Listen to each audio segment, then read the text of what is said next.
Yesus yang mengusir roh-roh jahat untuk memulihkan tata kehidupan yang sehat, justru dituduh menggunakan kuasa-kuasa kejahatan.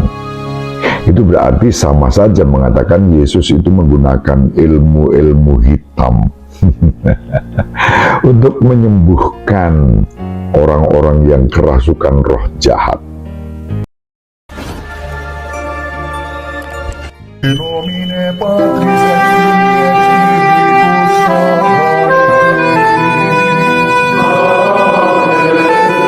Dominus vobiscum. Sahabat peradaban kasih ekologis yang terkasih, selamat berjumpa dalam renungan harian bersama saya Romo Alois Budi Purnomo PR melalui channel ini. Semoga panjenengan selalu sehat, tetap semangat tanpa sambat, selalu bahagia, kebahagiaan yang bersumber dari Tuhan Allah kita.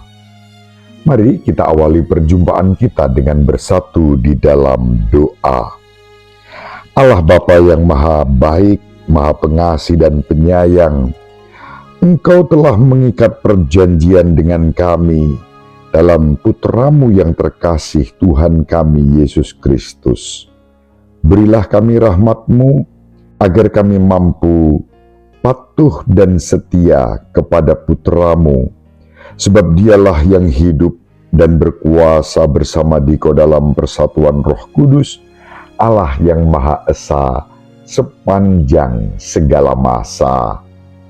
Amin. Sahabat peradaban kasih ekologis yang terkasih, mari kita baca Injil Markus bab 3 ayat 22 sampai 30.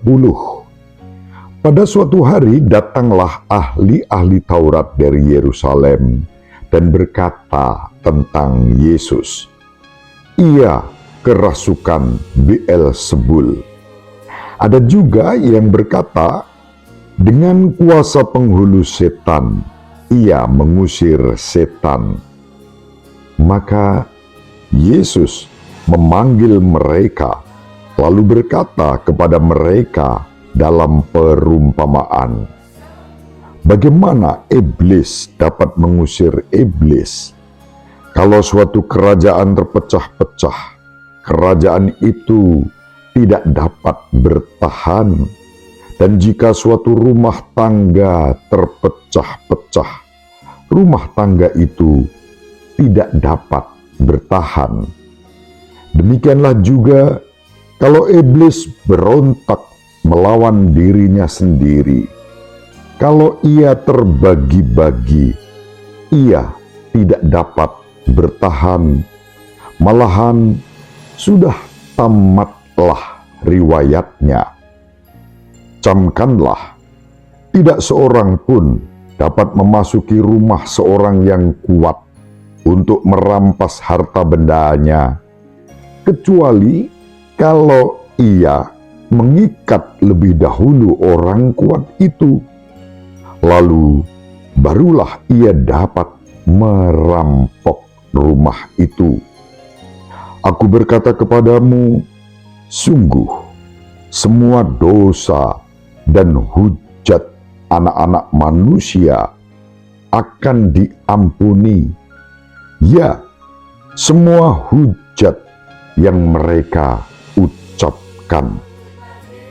Tetapi apabila seseorang menghujat Roh Kudus, ia tidak akan mendapat ampun untuk selama-lamanya, sebab dosa yang dilakukannya adalah dosa yang kekal. Yesus berkata demikian karena mereka bilang bahwa ia kerasukan roh jahat. Demikianlah sabda Tuhan. Terpujilah Kristus.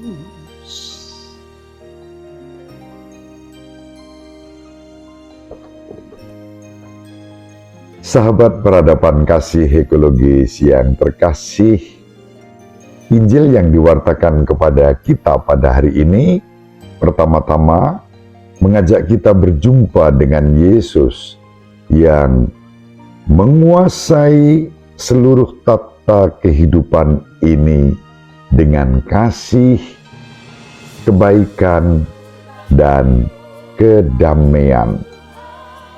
Tata kehidupan itu ditandai oleh pertama, pemulihan, kedua, kesehatan, ketiga, kesejahteraan, keempat, kebahagiaan, dan yang kelima, hidup dalam damai sejahtera.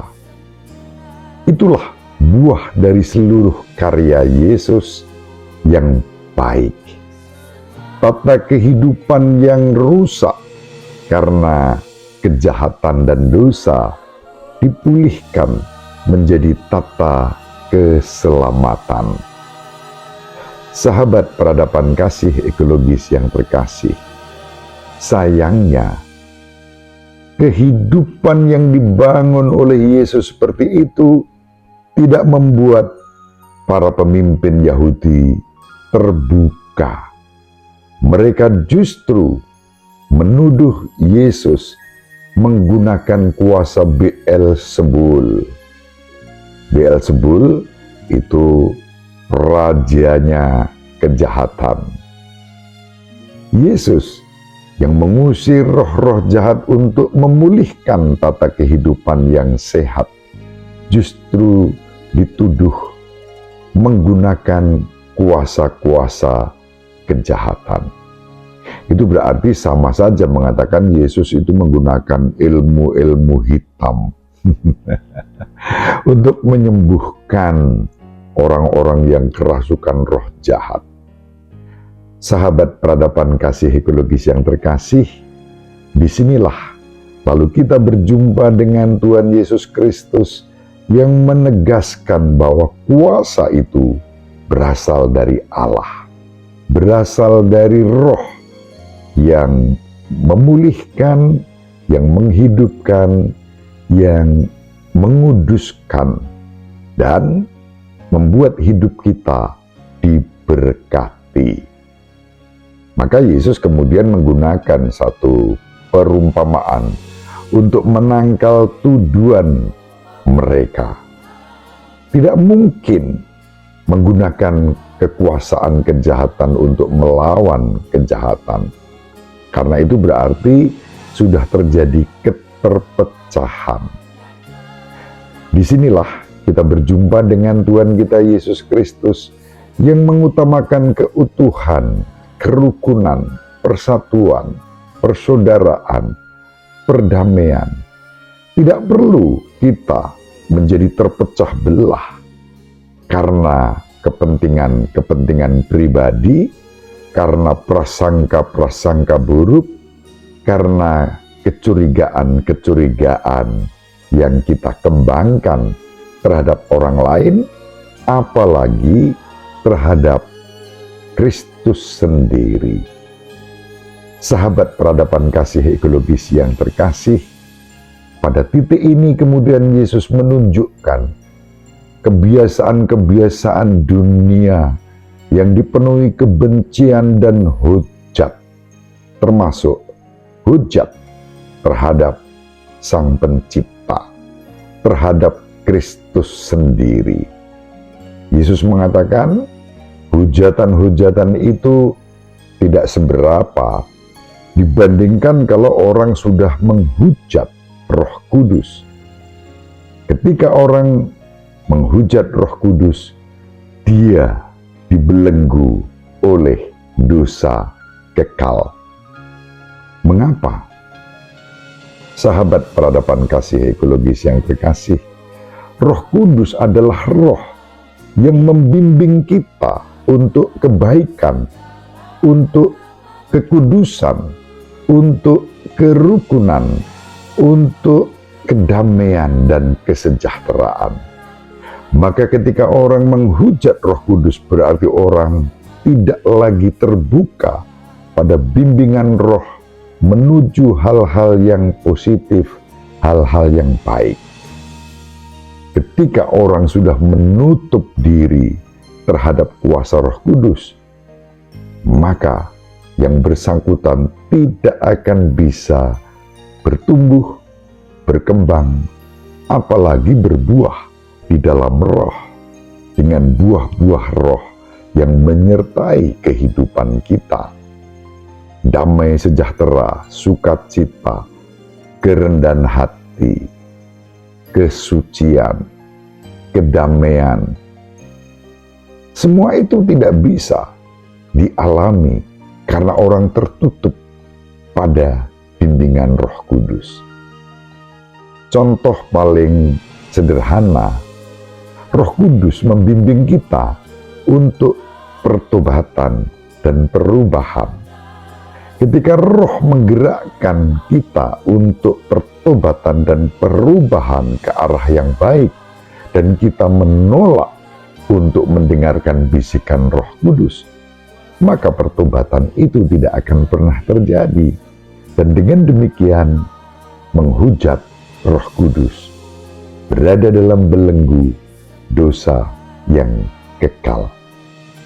Sahabat peradaban kasih ekologis yang terkasih, hal yang sama, hujatan terhadap Roh Kudus ketika orang-orang itu menolak Kristus sendiri sebagai Sang Juru Selamat. Penolakan-penolakan definitif terhadap Kristus menjadi hujatan terhadap Roh Kudus, dan dengan demikian juga membuat yang bersangkutan dibelenggu oleh dosa kekal. Sahabat peradaban kasih ekologis yang terkasih, mari kita saling mendoakan agar kita diberi rahmat, keterbukaan terhadap bimbingan Roh Kudus yang selalu dicurahkan di dalam kehidupan kita. Dan untuk itu dibutuhkan kerendahan hati, ketaatan, kepatuhan, dan kesetiaan. Ibu Maria selalu mendoakan kita, Bapak Yosef merestui kita dengan keheningannya. Semoga panjenengan semua sahabat peradaban kasih ekologis yang terkasih, bersama seluruh anggota keluarga dimanapun berada, dibimbing, dilindungi dan diberkati oleh Allah yang Maha Kuasa, Bapa dan Putra dan Roh Kudus. Amin.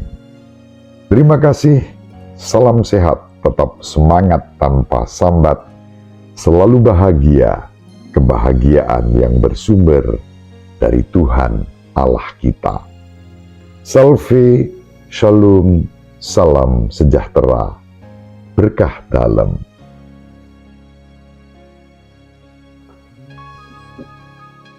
Sahabat peradaban kasih yang terkasih, sampai jumpa pada episode berikutnya. Terima kasih atas kebersamaan kita. Salam peradaban kasih ekologis, berkah dalam.